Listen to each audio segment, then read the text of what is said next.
thank you very much for having me. It's a pleasure to welcome you to this Politics UK event, part of a new series that they are doing, bringing leading political figures into conversation with engaged audiences on key issues shaping the country. As you can see, we are delighted this evening to be joined by Sir Ed Davey, who is the leader of the Liberal Democrats and Member of Parliament for Kingston and Surbiton. So the format of tonight, we'll have a sort of short fireside chat.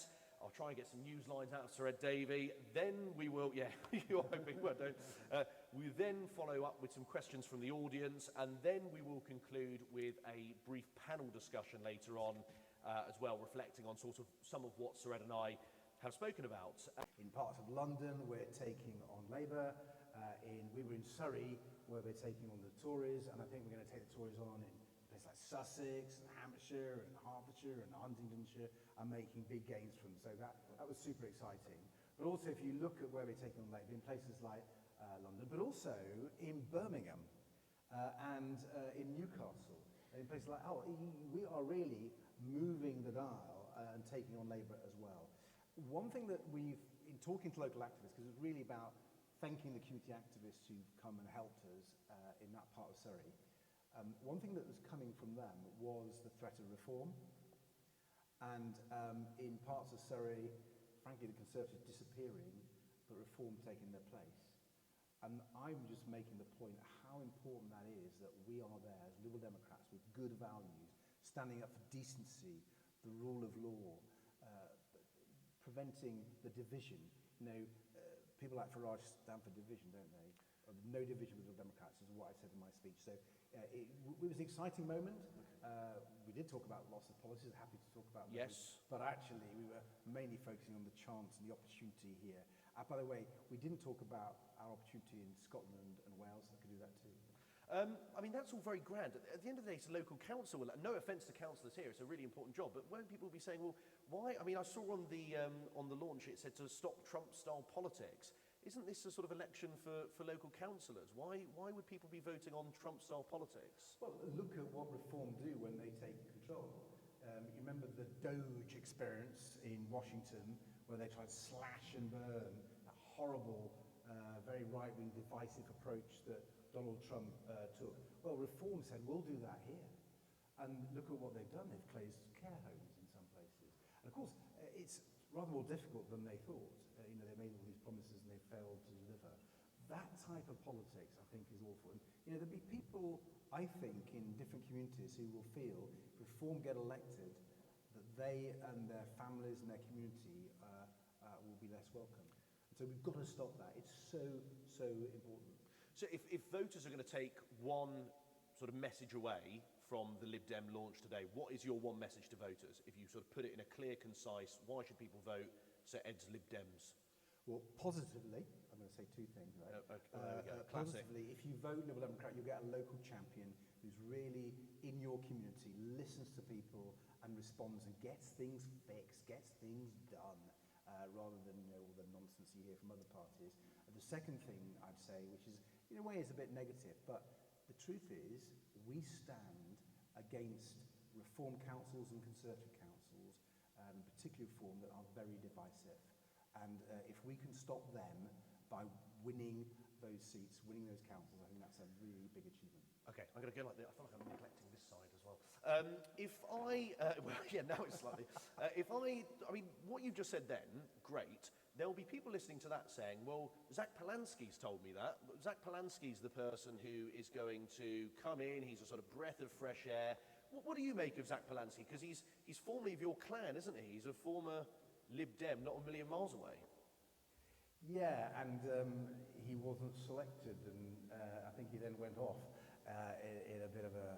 This is the Richmond by-election, I think. He tried to be the candidate. Yeah, and he wasn't selected. So anyway, listen, he could talk for himself. Okay. What I will say is I'm quite worried about some of the things that he's saying, that we should pull out of NATO, get rid of our nuclear deterrent. You know, with the world in such a crisis point, when the US is pulling away, really? Does he want to pull out of NATO? Does he want to do that? That's dangerous. And I think lots of people hearing that type of a policy from Zach Polansky, when they hear it, when they look at it, will say, no, thank you very much. Are you impressed with him, though? Do you think he's connected with voters? You look at that result in Gorton and Denton, there'll be party members, perhaps some in the audience tonight, saying, that's a seat we should have won in a by-election. That's a seat the Lib Dems would be challenging for. You've got sort of 2% of the vote. We didn't try because we knew we weren't really in contention to beat Reform. There had to be a party to beat Reform. We were quite a long way back at the last election. Sure. What we do, though, is where we think we really can win. We put our resources in. The last Parliament, we won 4 spectacular by-elections, and if there's a chance where putting our resources in will produce results, we'll do that in a heartbeat. And I'm really excited. I mean, and also look at how we're doing against Greens in local government. We took 2 seats off them in West Oxford the other day. We took a seat off them in Spelthorne. So we are pushing them back. And actually, look at the last year of council by-elections. Which party won the most? The Liberal Democrats. Which party was beating Reform the most? The Liberal Democrats. Which party got more council by-election victories than than Conservative, Labour and Green combined? Right. Do you know who it was? Well, I presume it's the Liberal Democrats. It was the Liberal Democrats, yes, you're right. But can you say anything positive about Zach Polanski? Would you ever work with him, for example? I mean, you just described him as dangerous. Would you put him in the same category as Nigel Farage, for example? Listen, I was focused on his defence policies, which are really dangerous, and I think people, if they study them, will be pretty worried about that. The Nigel Farage, though, is just beyond the pale. His divisive politics I think, goes against British values. You know, we believe in treating people properly with respect. We believe in the rule of law. We believe in tolerance. That's British values, and Nigel Farage wants to bring Donald Trump's America into our country. Well, no, not if we Liberal Democrats have anything to do about it. I'm not obsessed with Zach Polanski, I promise, but are you saying he's slightly better than Nigel Farage, or just as bad? Well, he's not a Liberal Democrat, and my job as the Liberal Democrat leader is to get more Liberal Democrats elected, whether we're fighting Greens, Reform, Conservative, or Labour. And by the way, we're doing a pretty good job of it. I think we can read into that. Sir Ed, let's talk more about the Liberal Democrats. Your position has been, I mean, you've been the leader, you're probably the longest serving party leader, right? In 2019, you became the Lib Dem leader. I think Paddy Ashdown. Well, no, sure, but I mean, currently, the current crop of leaders we have in Parliament. Oh, right, those, yeah, I guess so. So you've been in the job a long time. You did very well at the last election, 72 MPs. Is there a bit of Lib Dem fatigue? Have you peaked? Have you hit the Sir Ed Davey ceiling? The best is yet to come. Really? Oh, definitely. I mean, first of all, I'm so proud of what the party did at the last election, winning 72 seats, more seats than the Liberal Democrats, the Liberals, or any third party had done for over 100 years. Now, you know, you can't take that away from us. We achieved that massively. And since then, last May, in the local elections, we won more councillors than either Labour or the Conservatives for the first time ever in one set election. So another record historic achievement. I've talked about all the council by-elections we won, which was, by the way, we won the most. So there's a sort of theme here, isn't there? It's called winning, right? And I think we have a moral responsibility to win, to stop reform. And here's the other really thing, which is so exciting, which is why the best is yet to come. We have a historic opportunity to win. A historic opportunity to win. Why? Because the right wing is split. Now, you know what I feel about Farage, but the Conservatives keep losing MPs to Farage and activists and councillors. The Conservatives are it's a shame, isn't it? They're in a really bad way, but it means the right-wing vote is split. And let's remember how historic this is. This has never happened in over 200 years of parliamentary democracy in our country, the right wing being split. And I think you saw the beginnings of that at the last election, but they only came Farage only joined right at the end, remember. I think we'll see that much more in the general election. We're seeing it in local elections. And the reason I'm super excited about it, I think we have a huge opportunity, is with the right-wing split, we're going to win many more seats than people think, many more. This stuff about your job, though, Sir Ed, is this just people causing trouble? Are there MPs who sort of tap you on the shoulder and say they're dissatisfied, local party members who are saying it might be worth a sort of change at the top? Well, I think we're the most united party in British politics. You look at Labour Party, they're always talking about a leadership election almost every week. There are different leadership candidates.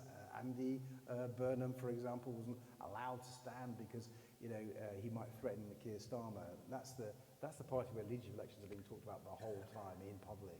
And the Conservative Party, I mean, let's remember, Kemi Badenoch has done something really special. You've got to hand it to her. She became leader with a certain number of MPs, and she's reduced the size of her own parliamentary party. It's really quite clever, as they've gone to join Reform. Yes. So that is not happening under my watch, under my party. I'm so blessed by having brilliant talent, and we're working increasingly closer together and winning things. Westminster is sometimes obsessed with defections. You reference them then, sort of Conservatives to Reform. We've seen a plethora. Would you welcome sort of so-called moderate, as they would describe themselves, Tory MPs or even Labour MPs into the Lib Dems? Have you had any discussions this Parliament with current MPs? No, we haven't. But I don't know if you saw this sort of new moderate Conservative group being set up. Is this at Sir Andy Street, and there's a few others, Ruth Davidson, yeah. I said when it set up, my door is open. My door is open. Have they knocked on it? Not yet. Right. I've not knocked on theirs. Fine. My door is open. They're not a political party. We are, and we can win. But what was interesting was not that just that I said my door is open to them. But you know what Kemi Badenoch said? Didn't want anything to do with them. Well, that Didn't is want true. anything to do with them. She criticised them. She was rude about them. And I think that says everything about who we are and who she is. I mentioned that your sort of longevity as the Lib Dem leader. What is the ultimate ambition? Because you've sat around the cabinet table, you've been leader for a long time now. Do you want to be Prime Minister? Do you want to get back in government in a coalition in some form? Do you want to just sort of hold the line as leader of the Lib Dems forever? Gosh, no. Do you want to reverse Brexit? I mean, what is the ultimate Ed Davey aim? Well, I'll tell you some of them. Well, go on. Some of them. Okay. First of all, I think it's really important that we become an even bigger parliamentary party. I think we can make many, many gains. I think that will be critical to the policies that the next parliament sees, and we could be forcing our policies and our values through. That's what I want. And all the range of different things that we want. Getting a closer relationship with Europe. Getting serious about all the many environmental policies that we champion. Making sure that people have a much better start in life. You know, when I talk about my liberalism, I talk about empowering individuals and people, many people who don't have power, and holding the already powerful to account. So, you know, I've spoken a lot about carers, because carers have never had a voice before. They're powerless, and there's 7 million of them. No one's spoken about them. I want to speak up for them, and I want to hold the powerful to account, whether it's Donald Trump, Elon Musk, big multinational companies. That's what liberals do. They give power to individuals, communities, and they make sure that the powerful are brought down a peg or two. And I want to take those values and that vision and those policies into power. Into government as Prime Minister? Well, I'm a candidate to be Prime Minister. Of course I am. Okay. You touched on Europe there. Naturally, that brings us on to the relationship with another big power, and America. And I mean, it's hard to it's probably changed since we've been talking, the sort of situation with regards to Iran. But if we start generally, I mean, Donald Trump made this bold claim that he has started negotiating, or not him personally, but there have been conversations with Iran. How did you react to that, and do you believe him? No, I don't believe a word he says. He's the most corrupt US president ever, and it pains me to say, but he's an unreliable ally, and we need to call him out. I'm proud it's been the Liberal Democrats, the only party, calling Donald Trump out for his damaging economic policies, for his defense policies, and for his illegal war on Iran. Now, I've got no candle for the Iranian regime, they're appalling. But what he has done is cause, huge problems across the Middle East, and then the rest of the world. People's energy bills are going up, petrol prices are going up, mortgage costs are going up. And who cheerleaded for Donald Trump? Who said, yes, let's join him, we should join him in going to war? Kemi Badenoch and the Conservatives, and Nigel Farage and Reform. They've not apologised for that. They should apologise for that. And you mentioned particularly what he was saying about were there talks with Iran. Do you know what? I think he was manipulating the markets in order to make money for him and his cronies. I think there's a real whiff of insider trading where he was moving those markets and making money. How disgusting, how corrupt, and we should call him out. Well, you're not on the fence, my goodness, when it comes to President Trump. Can we talk about the impact that's having back home? and Rachel Reeves announced a package of measures today. I know you were busy doing the Lib Dem bake-off, and you might not have seen the whole offering. But what are you making of what you're hearing from Rachel Reeves? Is it enough? Should she go full Liz Truss and basically pay for everyone's energy? What do you think? Well, no one should go full Liz Truss. I mean, Well, that's a really bad place to be. Well, listen, from what I've heard so far, she's not going far enough. She's absolutely right that people who are really suffering, the people who were suffering before this price rise, frankly, they need a lot of help. Liberal Democrats have always argued for that, to make sure those people who are the most disadvantaged get protected in moments like this, which are quite awful. But here's the point where I think she's missing. 500 quid rise in energy bills is difficult for most people to deal with, right? Even people on middle incomes. That's quite tough, particularly when it comes on the back of rising mortgage costs, rises in petrol and diesel prices, when there was already cost of living crisis. Now, she doesn't need to go the full Liz Truss, but I think she needs to recognise there are millions of people who I think her package might exclude, who are going to be in real trouble if these price rises happen. But where's the line? I mean, should parliamentarians like yourself get help and support? Where would you draw that line for who deserves support? Because a £500 rise, as you say, would impact your finances, impact mine, it would impact everyone. So should you get support, for example? Well, listen, I'm not going to make a commitment for MPs to. I mean, I believe that we should be focused more on those people who have got a harder time than MPs. But there are people who are really going to be challenged by this, and I don't think the chance of speaking to them. Can we talk about the North Sea? Because you, of course, served as Energy and Climate Change Secretary during the latter years of the coalition. Big debate at the moment. You've got everyone from the Financial Times, Renewable UK, Dale Vince, I think I saw, all saying we should drill in the North Sea because we are still going to be dependent on that for many years to come. You've served in that role. What's your view? Is there anything to lose? Is Ed Miliband losing the plot slightly? Well, I put in a policy which is called Maximising Economic Recovery, which has been rolled out, and I think it was really a good idea. The thing that I find a little bit worrying from what I'm hearing from Reform and the Conservatives is they're trying to suggest that if we did that, people's bills would go down. That somehow that would reduce the price of petrol and diesel and heating oil at home. It's just not true, and they shouldn't mislead people, and that's quite outrageous. And here's the point. When we were at peak oil and gas production in the North Sea, about 20 years ago, we were still price takers. The price was set not by the UK, but in Europe and the global markets.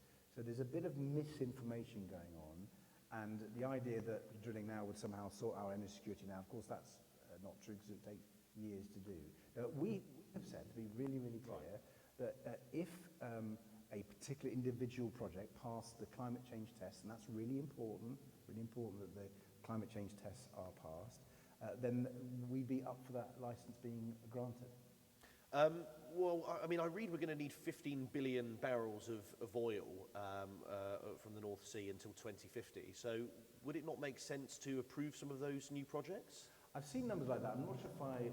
Well, I read that in the Financial Times, so it wasn't... Yeah, well, one of the things that is really significant that people need to remember, and again, Reform and Conservatives are telling the full truth, is a mature basin. Now, what does that mean? It means, A, there's not a lot left. Really isn't a lot left. And secondly, it's more expensive to get out. So let's put those facts on the table. We've not ruled it out. We've got some tests, which I've talked about, because I think it's really important we take climate change seriously. And I do think one of the ways that people need to think about fuel energy is through renewables. Renewables are saving people money. It's the cheapest form of electricity, and it's the most secure form. So there is a real danger that people are focusing that there's some quick fix, and there isn't. So we need to have a much broader, wider energy policy. By the way, one that we had when we were in government, when we did amazing things on renewables and had this policy of maximising economic recovery in the North Sea. That brings to a close our fireside chat. I'm keeping to time so we don't go over. And let's go to some of the questions now that are in the audience. Sir Ed, so we'll give a chance for people here to give you a grilling. Jeff Cooper, who's a Lib Dem member, so maybe not a grilling, is in the audience. Jeff, you got a question? I do. Oh, hold on, wait for the mic. There we go. Jeff. Hi, Jeff. We have undoubtedly had some great election success. However, that's usually driven through fantastic days of both campaigning by an army of volunteers on the ground. Nationally, we're flatlining the polls, and we've now been leapfrogged by the Greens through, inspiration, voting through Zach Lansky. What is it that the Lib Dems can do to really inspire voters in the same way and get back up nationally in the polls? Just to add to Jeff's, I think it was 13% a YouGov poll had you on today. Yeah. 12, right. What is actually- going on? In the last hour? It was actually 13 from YouGov Right, today. right. You were right. Listen, what was interesting about the poll is only 10% between 5 parties. That's never happened before. And then the first past the post, it means it's random.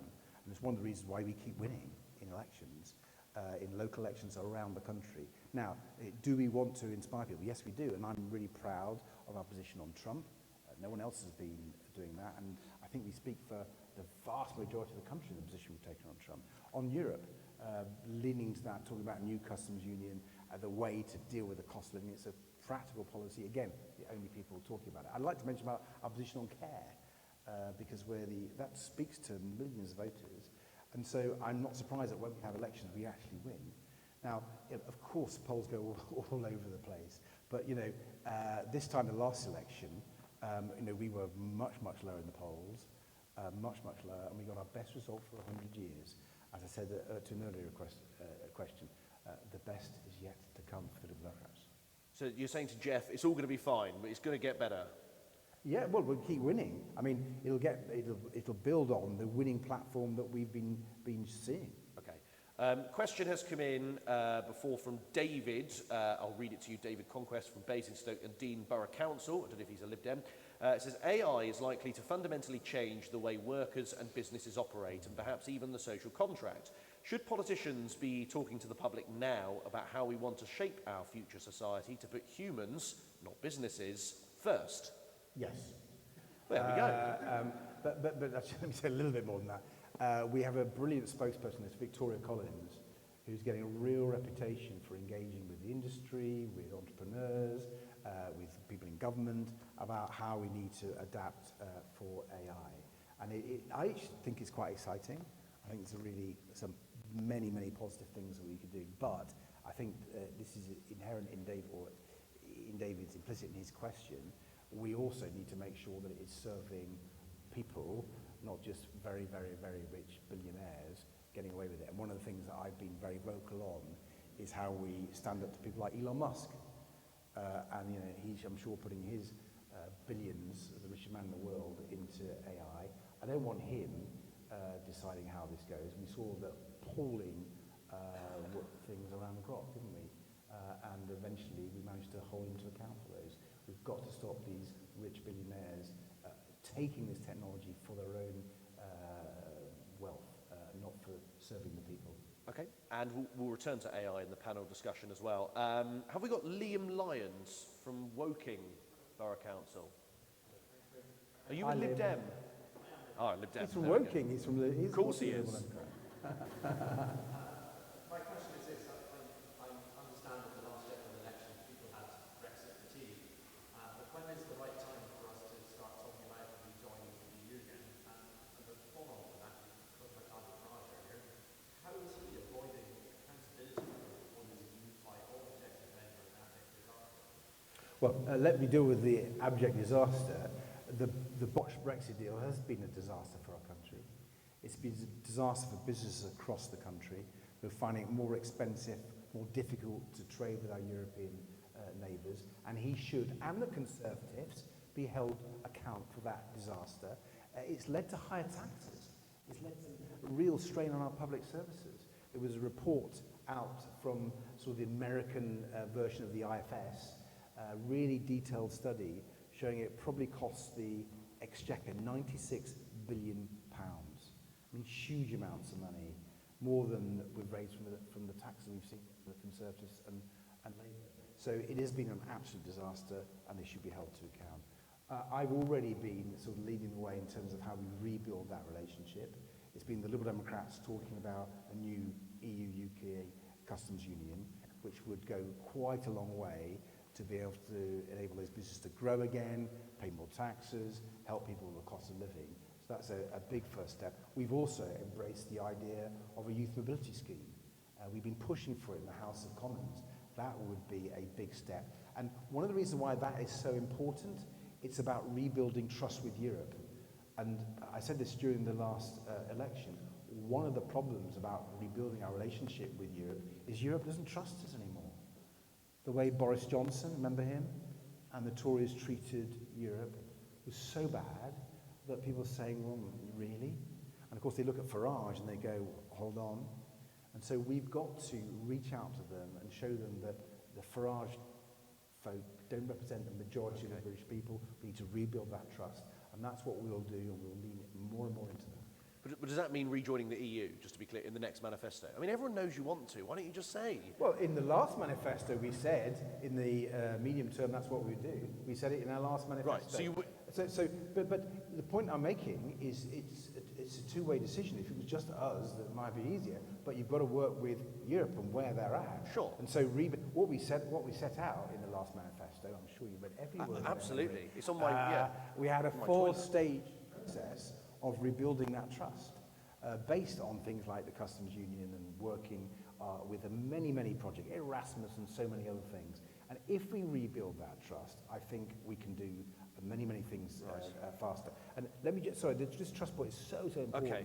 You know, when Labour did not embrace the youth mobility scheme, imagine how that was heard in European capitals. Because basically what Labour was saying is, just like the Tories, we don't want your young people in our country. We don't want your young people in our country. How awful is that?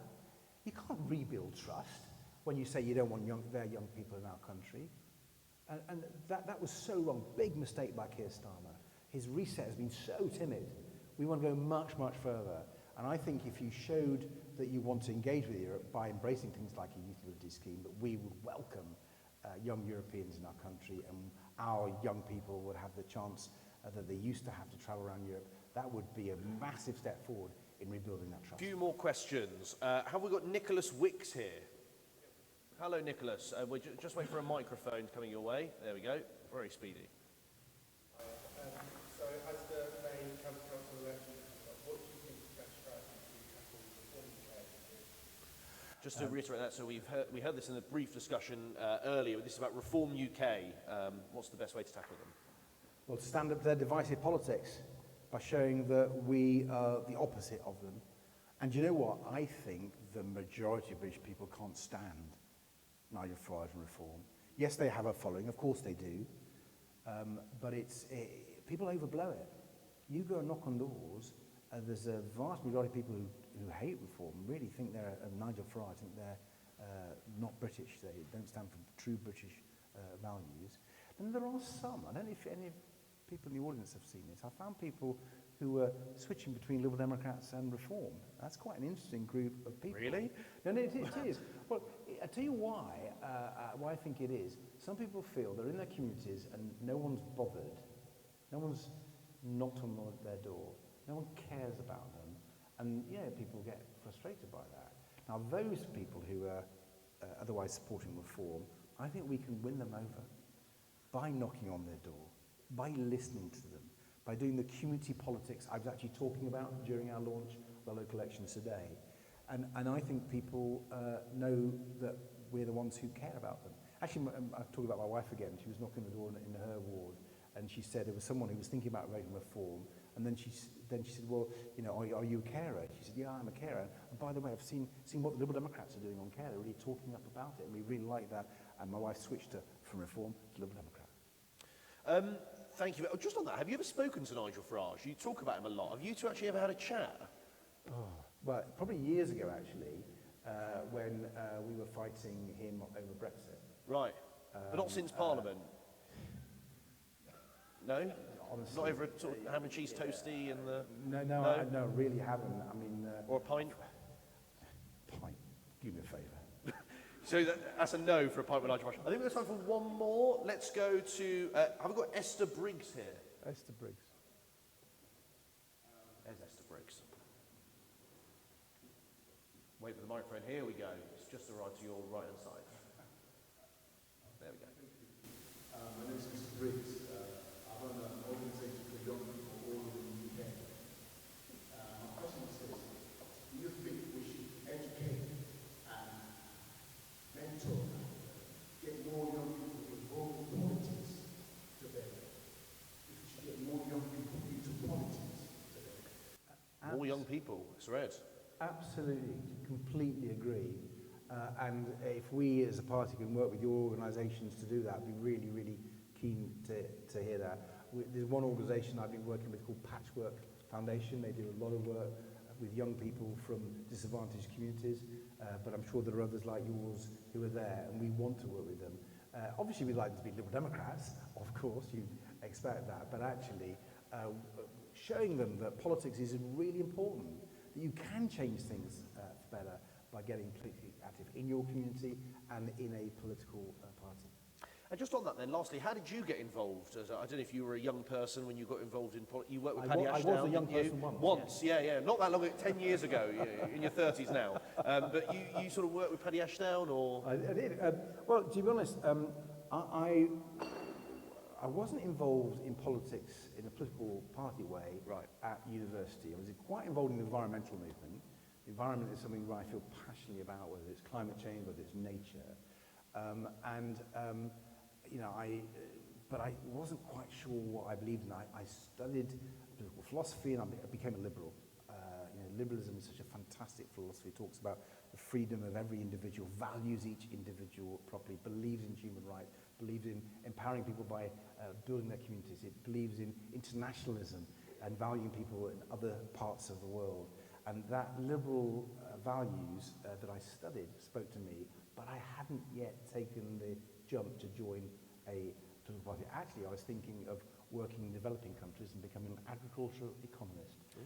Now, I didn't end up going down that path. I answered an advert to be the Liberal Democrats' economics advisor, and they didn't have much money, so they decided to hire me.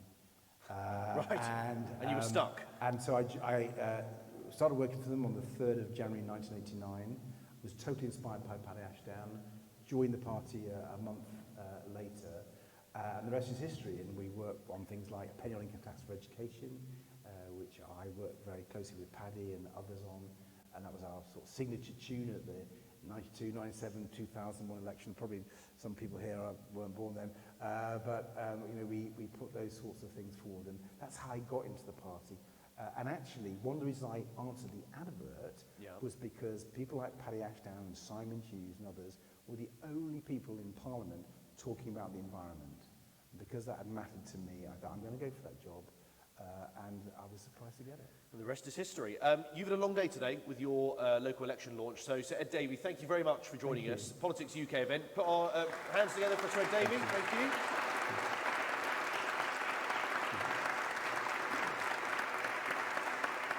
Thank you very much. You're free to go. Well, can I thank Politics UK? I think we're one of the exciting things in British media at the moment, and I just hope we go from strength to strength. Thank you. Thank you very much. Sir Ed Davey. Firstly, could I get you all... Do I need to pass the... I'd pass the mic along, I suppose. Could I get you just to... I think that might be for the stream, though, so in this as well, so people can hear you. Could you just introduce yourself? Thanks very much for having me. I'm Tim Flagg, the Chief Executive of UK AI. We're the trade association for AI across the UK. And you'll be glad to hear after what Ed was saying before, that we really, truly believe in building a responsible AI industry here in the UK that is different from some of the big tech companies that he might be talking about. Great. I think you've actually got a mic, you two, there, so maybe you can... Oh, there we go. Look at it. We've got more mics you can shake a stick at. Could you introduce yourself, please, Sharon? Good evening, everybody. So my name's Sharon Lowry. I'm the Chief Executive of Be Caring. We're an employee-owned social care provider. We deliver predominantly local authority services in the north of England. We don't have any debt, we don't have any external shareholders, so every penny is invested into our carers. Anyway, more about that later. Great. And lastly? And hello, hi, good evening. I'm Tom Gordon, and I am the Liberal Democrat MP for Harrogate and Knaresborough up in Yorkshire. There's never been so many Lib Dems in one room. This is overwhelming. We haven't got long, so let's sort of get into what Sir Ed Davey was talking about. I'm going to get you, because you're all sort of expert in your own field, so you sort of pick out something that you want to highlight. Tim, start with you. What was we had a question on AI. Were you hoping you would have heard more? Is there anything you would like to have sort of advised Sir Ed? What did you make of what he said? I was really pleased with what Ed was saying about AI, actually, because I think, as I mentioned in my preamble, we do need to take more responsibility as an industry. And for far too long, technology has not taken that responsibility, and it has allowed many problematic things to happen into society. And so what we're trying to do at UKAI is we're looking at many of the challenges. We don't shy away from those areas, so whether that be on the environment, whether that be on the impact it's having on young people, whether it be on jobs. We're looking at all these areas to try and find solutions.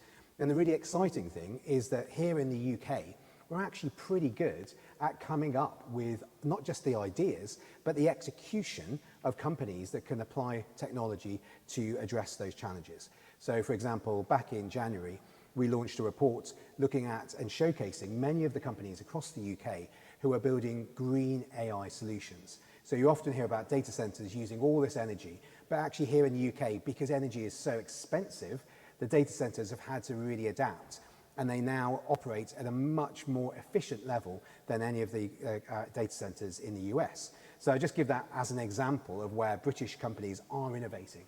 And what we're trying to do at UKAI is really sort of shine a light on that in many different areas where the UK can actually then take the lead, working very much in collaboration with partners. And that's what we get excited about when we talk about sovereign, responsible AI. Okay, Sharon, anything you wanted to pick up on from what Sir Ed was saying? Well, obviously social care. I think it's brilliant the Liberal Democrats are huge advocates for social care. As I say, we deliver predominantly local authority funded contracts. 95% of them we say no to, and that is every party. In the majority of local authorities, we just cannot tender. If we can't value the work, probably more actually, because they're paid by the minute, they're paid by the visit. There's non-payment of travel time. It is a bit of a scandal. So local authorities hide behind, we pay the real living wage. Well, if you're not paying for travel time, yeah, I'm pleased you're nodding. What I would say is Be Caring have a model of delivery where we pay carers from start to finish. They're paid properly, they're paid 45 pence a mile, they have a work-life balance. So what we've demonstrated is way more can be done with the resources that are in the system. Can you imagine what could be done with that bit of investment that needs to come? Investment into a broken system will not do much. So with the investment combined with system reform, we could really, value this workforce, keep people out of hospital, enhance the NHS. There is so much opportunity here, and I think we've got the model and the digital solution to go with it. Have we got the cash though? What do the sort of funds look like? So we've just found £30 billion to invest in the NHS. We spend 30 billion on social care. If 3 billion of that 30 went into social care, we'd increase the social care budget by 10%. Imagine the impact on our local communities, creating local care teams that focus on prevention. It's absolutely doable. We've got to change the dial. People think investment in the NHS is probably investment in their local communities. It isn't.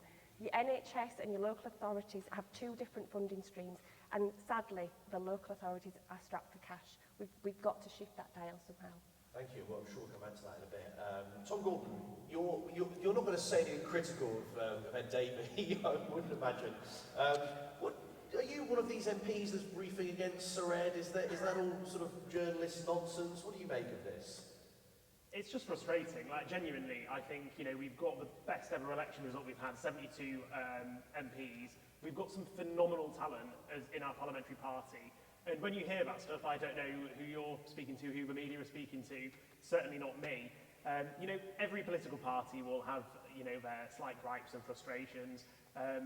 I think they've been way overblown, if I'm being brutally honest, what we're hearing in the press. Just on the strategy, we had a couple of questions, one over there about reform, and there was another one about the Greens. Just while we've got you, what is your strategy? Because you're knocking on doors at the moment. I imagine there are local elections in your area of Harrogate.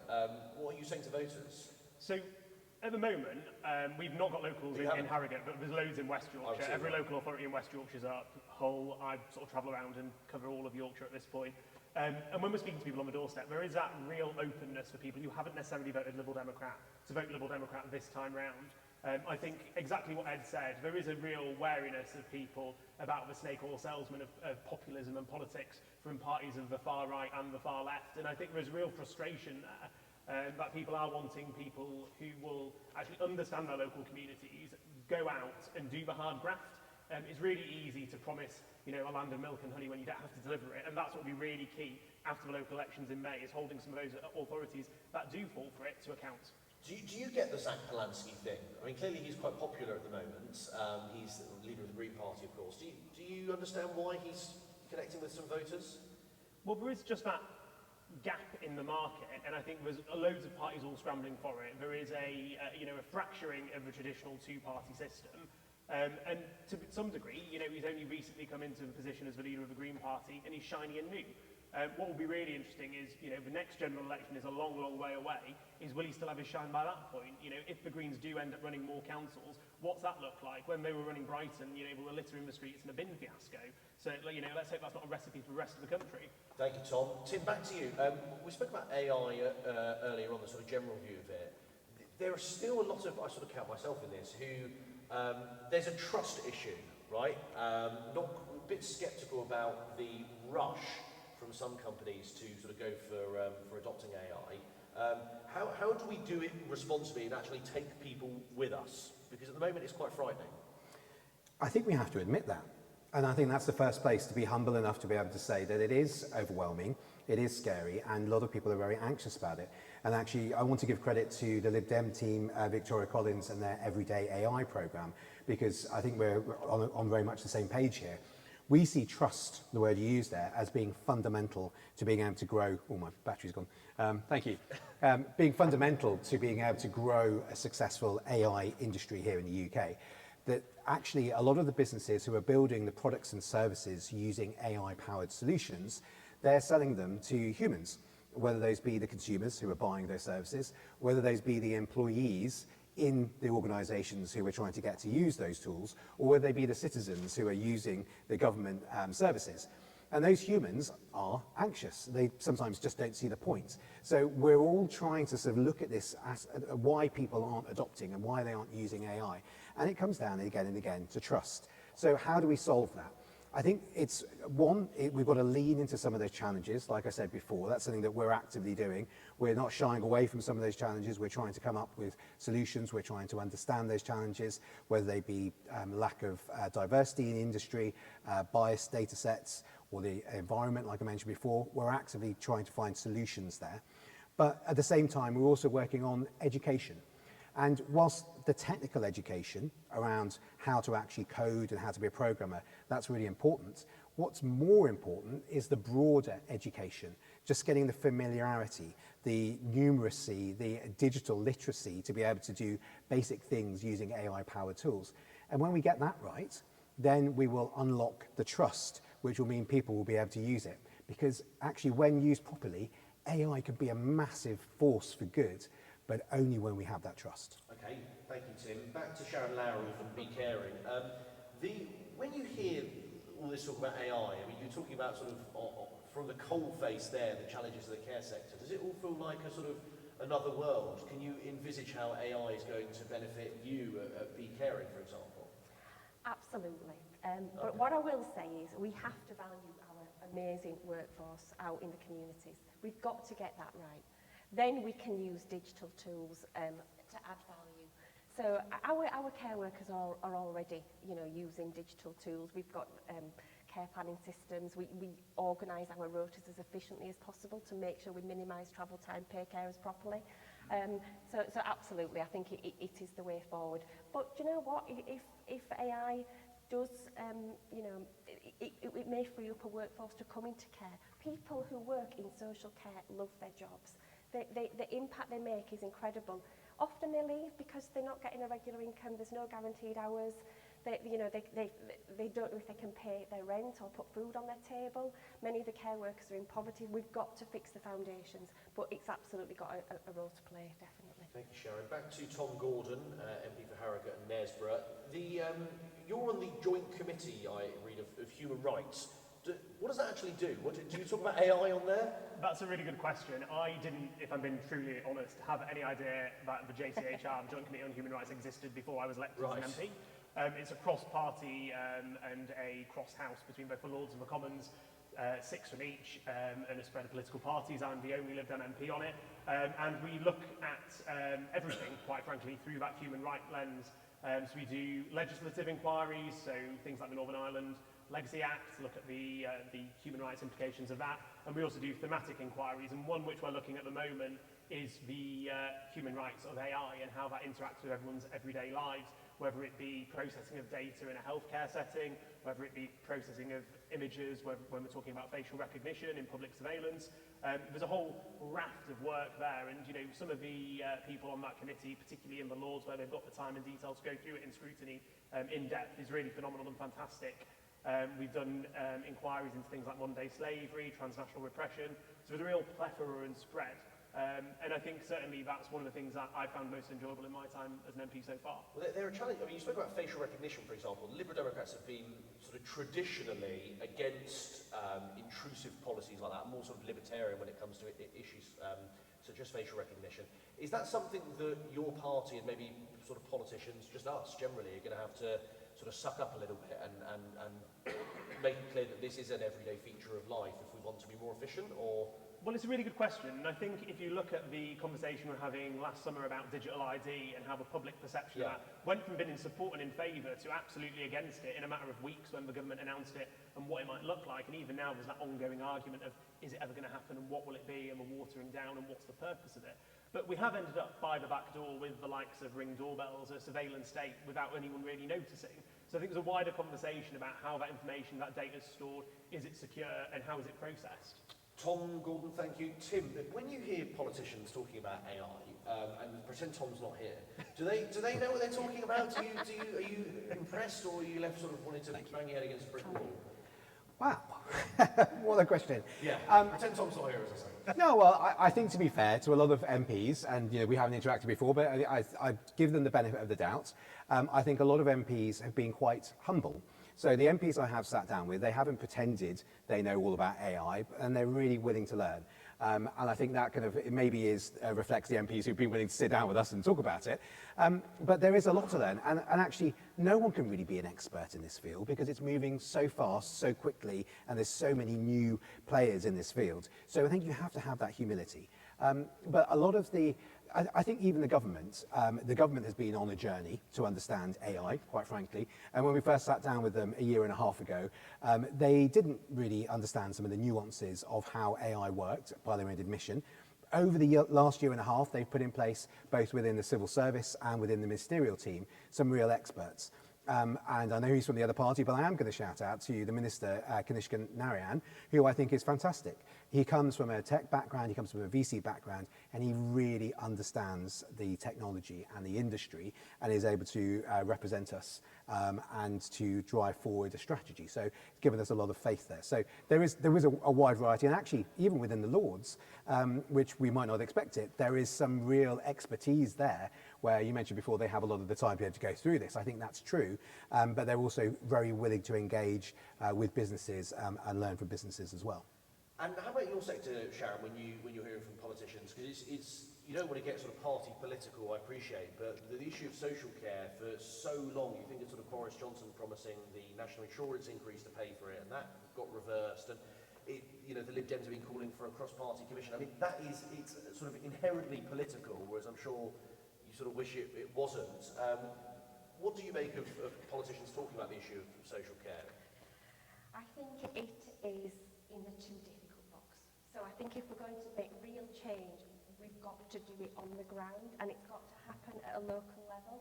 So I think my plea to everybody in this room, if you are involved at local government level, let's really scrutinise what's going on. I mean, we had a tender come out, the calculations around annual leave were wrong. You'd be non-compliant from day one. So I think that we do need more investment, but without fundamental reform at a local level, it doesn't stand a chance. So my plea to everybody in this room is I think we've all got to play a part in fixing it. politicians coming to, what, do you want like a sort of cross-party commission? What do you, I mean... We've got Baroness Casey, who's called it out for what it is. She does everything, doesn't she? I mean, she's sort of called in on every subject. But this is her focus at the minute. Yeah. She's called it out. There's a reliance on the underpayment of care workers, non-payment of travel time, non-payment of annual leave. We've got regulators who are supposed to have oversight of this. Where are they? They're missing in action. So that everything is in place, but it almost is ignored when it comes to social care. So I think it's time for the regulators to step up. I think it's time for the politics to be put to one side and fix this once and for all. Tom Gordon, back to your boss's answers from earlier on. Again, not trying to get you in trouble, but when we think about what he was saying about sort of Donald Trump at the start, does it look a little bit silly in the sense that, I mean, obviously Keir Starmer can't come out and totally denounce Donald Trump. He's the Prime Minister. Is it easy for Ed Davey on the sidelines to criticise Donald Trump and say, well, I won't go to a state banquet, I won't engage with him? I think fundamentally, if you look at a large number of the Labour MPs, they're pretty disgusted when they look across the pond and see what the government are having to interact with. I don't think anyone thinks that we've got a reliable ally in the US anymore, and that's a real shame. You know, that's been a long-standing special friendship and relationship that we thought we could count on. And I suppose it's sort of, the onus is on us as the third party, because the Conservatives don't want to challenge Donald Trump, they don't want to hold him to account, they don't want to call out Elon Musk when he was in the White House doing all these absolutely abhorrent things. So I think if we weren't doing that, then there would be a complete vacuum, and it would be going on largely unaccountable to anyone. And on Europe, I mean, Ed Davey showed us a bit of leg, but didn't go the whole hog. I mean, I was saying to him, we all know that Ed Davey wants us to rejoin the EU. I mean, I feel like I'm going slightly mad here. Why doesn't he just say that? You want us to rejoin the EU, don't you, Tom? Yeah, if I'm being honest, yeah, I do want us to rejoin the EU. Right. I think that's quite clear. That it was in our manifesto. We want to have that pathway to rejoining. The hesitancy is just about reopening and rehashing and ending up with a Groundhog Day election of 2019, which was awful. It was really visceral, really hate-filled, really vile politics. And I think, as Ed said, and I don't always agree with him, but on this I certainly do, that we can only rebuild that relationship if the EU trusts us. And I think what we've seen, certainly under the Conservatives, when you had the likes of Liz Truss, when she was asked if Emmanuel Macron was a friend, she was like, the jury's out. You know, that's going to take some time. And I think, in fairness to the government, they are trying, but they're not being ambitious enough. Thank you. The rebellious Tom Gordon there. If we go back to you, Tim, just last couple of moments. Tom was talking about the EU then and President Trump. I mean, not just in your sector, but across sort of business. There's often this tussle as to who to sort of get closer to. Do you reckon, is that a false dichotomy? Do you think we should be looking more to Europe, more to America? I think there's a really interesting geopolitical backdrop now, because we've already seen there's a spectrum between the countries who are in favour of more regulation and the countries who are against regulation. But with what's happening in the White House now, the US has gone off that scale completely, right? So within this kind of geopolitical space where there isn't responsible leadership, I think the UK has a really important place and a really important role. And it's something that Mark Carney said, which I'm sure some of you will have heard a couple of months ago, that there needs to be a coalition of the middle powers. And that it's really important for all those other countries that have principles still and believe in those principles come together and work collaboratively to be able to put in place the safeguards and the guardrails to allow a responsible economy to flourish. So part of what we're really interested in doing is working with companies and countries and governments, regulators from other countries to establish those guardrails and standards across the AI industry. And the great thing is that those countries and governments are also interested in working together as well. So I don't see it as being sort of a rigid regulatory structure. We see it much more about being able to set standards which deliver quality. Thank you, Tim. I'm getting the sign that that is it. So thank you very much to my panel, to Sharon Lowry, Tom Gordon, and to Tim Flagg. Can we give a round of applause, please? I'm from Yorkshire too. I live in Ossick, Wakefield. And that brings us to a close, the formal part of this evening's event. So thank you again to my panel. Thank you to Sir Ed Davey for joining us tonight, sharing his thoughts, part of a fascinating discussion. And again, thank you very much for your questions. Thank you for attending. If you didn't hate me, you can often hear me on LBC. Funny enough, I'm heading there tonight from 10 p.m, so it's a long day. And thank you for attending. If you want to continue the conversation, follow and comment on the Politics UK feed on X and on YouTube. So the reception is now going to take place. It's on, I think, till about 9 o'clock. The bar's going to shut. up probably around an hour from now. But enjoy the rest of your evening. Thank you very much for coming out. Background, you know, then I was a fire director. Good work of weaving the topics.